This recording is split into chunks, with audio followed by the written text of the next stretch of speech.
¿qué puede haber mayor y más relevante en esta hora sino el tema de la cruz? Los estudiosos coinciden en que cada 3 meses el conocimiento del hombre se duplica. La ciencia avanza vertiginosamente y estamos en un mundo revolucionado por la ciencia. Pero es en este contexto de necesidad y asombro que la cruz de Cristo tiene que ser el tema central del corazón y de la humanidad. Por eso el apóstol Pablo, cuando llegó a Corinto, él dijo: pues me propuse entre vosotros no saber otra cosa, sino a Cristo y a este crucificado. Así que, hermanos, capítulo 2 de Primera de Corintios: cuando fui a vosotros para anunciaros el testimonio de Dios, no fui con excelencia de palabras, ni de sabiduría, pues me propuse no saber entre vosotros cosa alguna, sino a Jesucristo y a este crucificado. ¡Qué extraordinaria palabra! ¡Qué tema tan contextualizado e importante hoy! La cruz de Cristo.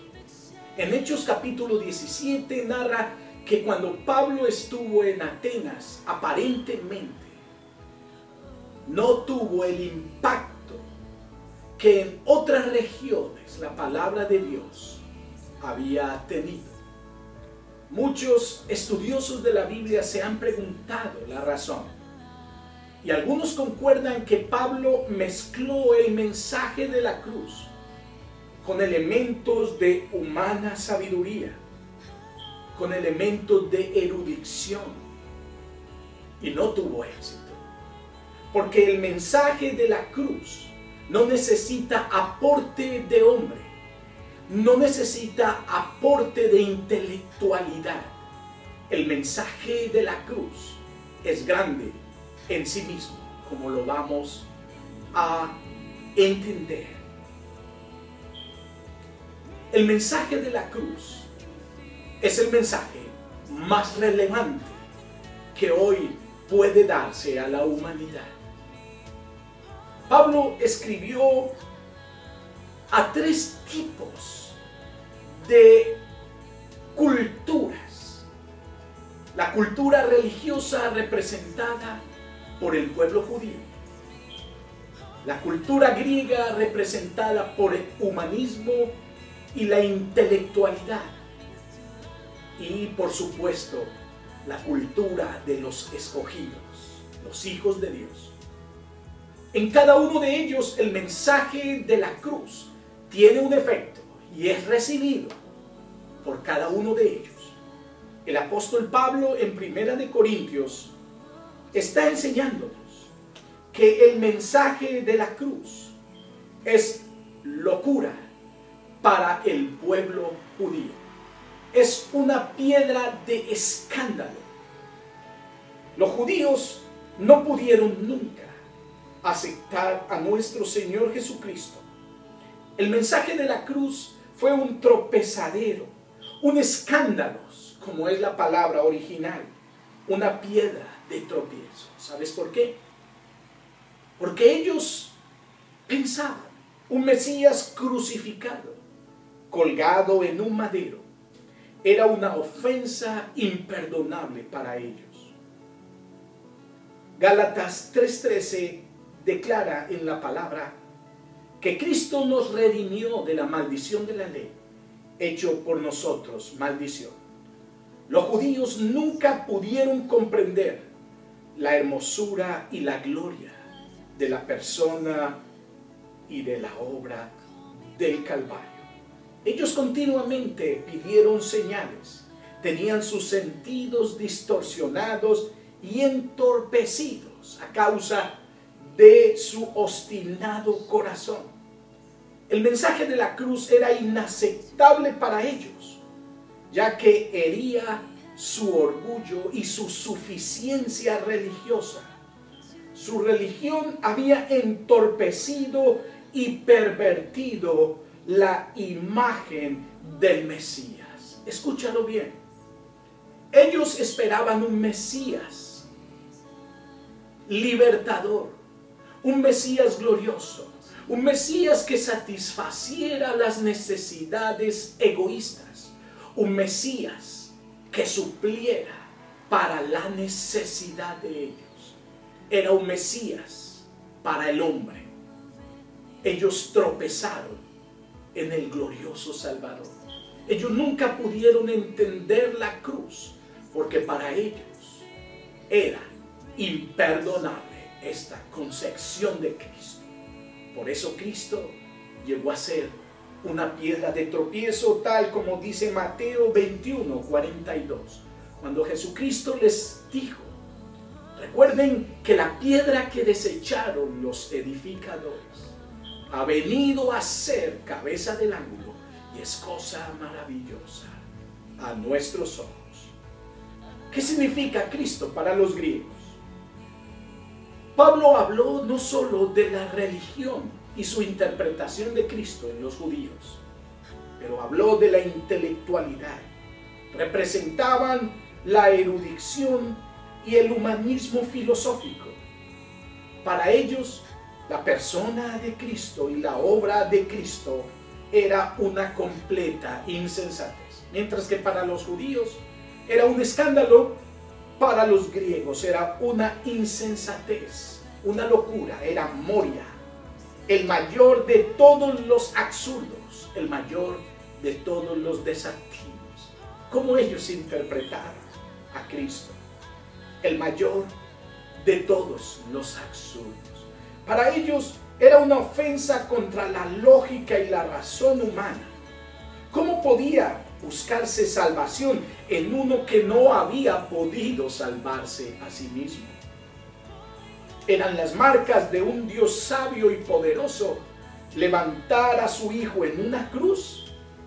La filosofía de vida que ellos tenían no podía encontrarse dentro de los límites de la cruz de Cristo. Era una sabiduría gloriosa y elevada, el contenido de nuestro evangelio. Dios nos llama a evaluar nuestro mensaje.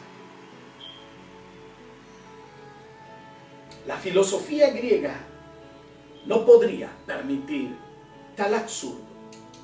A los ojos de estos sabios era una insensatez la persona y el mensaje, la proclamación de la cruz. ¿Cómo podían vivir, pensaban ellos, por uno que murió? ¿Cómo podían ser bendecidos por uno que fue maldecido?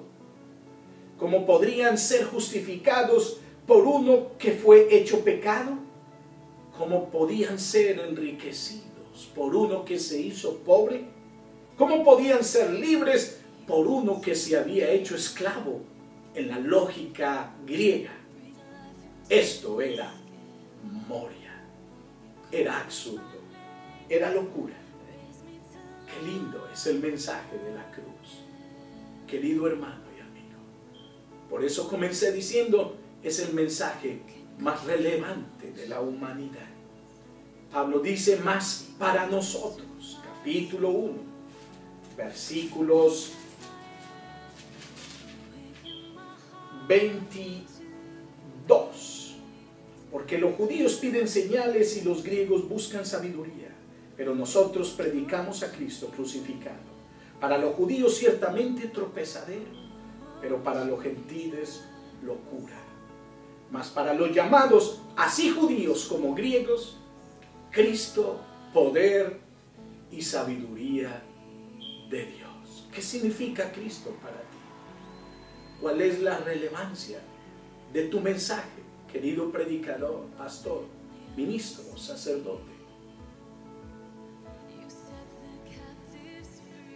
¿Quién es Cristo para nosotros? Los elegidos de Dios deben entender el mensaje de la cruz. Mas para nosotros, Cristo, poder y sabiduría de Dios. El mensaje de la persona de Cristo pone de manifiesto lo que es Cristo, poder y sabiduría de Dios. Cuando meditamos en esto, vemos que la persona y la obra de Cristo es la paradoja de la sabiduría divina. La paradoja de la sabiduría divina es la cruz de Cristo. Cristo es poder, poder para salvar, para transformar, para glorificar completamente la vida de un individuo. Y Cristo es sabiduría de Dios. Solo la sabiduría de Dios halló la forma de nuestra redención. Piénsalo bien. Para glorificar su eterno poder, su sabiduría, su amor y su persona. Al llevar a cabo un plan tan glorioso de salvación. Un plan tan asombroso que solo a través de él el pecador culpable es constituido justo y el Santísimo Hijo de Dios es condenado en su lugar. ¿A quién se le hubiera ocurrido tal cosa? Nuestra salvación es el despliegue perfecto de sabiduría divina. ¿Dónde queda la sabiduría humana entonces? ¿Dónde queda la sabiduría de la religión frente a tan trascendental mensaje y contenido? Es hecha una insensatez, una locura, queda sin valor alguno. El Salvador del mundo tomó su propio camino para deshacer lo que tiene un falso nombre, lo que se llama algo, lo que es la insensatez humana de la sabiduría y de la religión del hombre. ¿Quién es Cristo para nosotros? Pablo declara que Cristo no solo es poder y sabiduría de Dios. En el plan de Dios, Cristo fue hecho para ti y para mí justicia, redención, santificación y glorificación. Miremos el versículo 20. Mas por él estáis vosotros en Cristo Jesús, el cual nos ha sido hecho por Dios sabiduría, justificación, santificación y redención, para que, como está escrito, el que se gloría, gloríese en el Señor. Miremos la importancia de lo que Pablo está diciendo. Cristo es poder y sabiduría de Dios. Veámoslo. Nosotros éramos necios, pero Dios ha constituido a Cristo para nosotros sabiduría. Nosotros éramos culpables, pero Jesús ha sido constituido nuestra justicia. Nosotros éramos pecadores corruptos, pero a través de Cristo somos santificados. Nosotros éramos cautivos, pero a través de Cristo hemos sido redimidos. Mas por él estáis vosotros en Cristo, el cual os ha sido hecho por Dios sabiduría, justificación, redención y santificación. Esta es la gloria de nuestro mensaje. Alterar este mensaje será un crimen contra el cielo y contra el hombre. Este es el mensaje más glorioso que la humanidad puede recibir.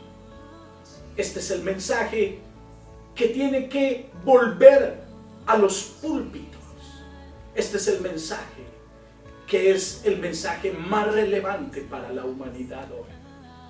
Pablo concluye diciendo, para que si alguno se gloría, gloríese en el Señor. Para que como está escrito, el que se gloría. ¿Dónde queda el hombre? En este mensaje. Queda quebrantado. ¿Dónde quedas tú? ¿Dónde quedo yo? Humillados al ser depositarios de algo tan extraordinario como las riquezas de nuestro Señor Jesucristo. Te invito a reflexionar. Por eso Pablo, cuando